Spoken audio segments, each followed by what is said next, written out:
তুই কি জানোস আমার বাবা কি করছে? আমার বাবা তারে মালিকরে খুশি করতে আমার পাড়ায় ধরে জবাই দিতে চাইছে। আমার মালিকরে খুশি করতে আমার হাত পা বাইন্ধা লইছে গো। আমি আমার বাবারে জবাইয়ের আগে বলছি, আব্বা আমার হাত পা গুলা বাইন্ধা লও, আব্বা তবু তোমার মালিক খুশি থাক।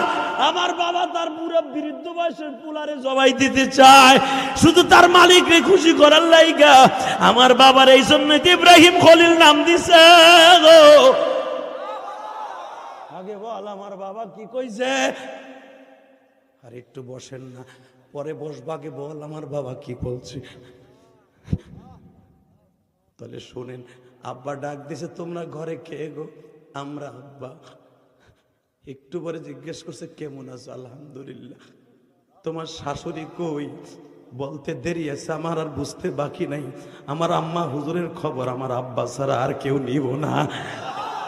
ইসমাইল বলে তারপরে কি করলি গো?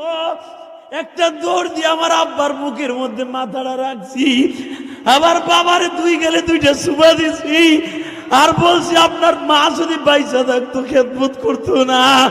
আপনি তো জীবনে মার হাতের খেদমত পান নাই। ওই পাথরের পর দাঁড় করে আমি নিজে পাও ধোয়াই দিছি।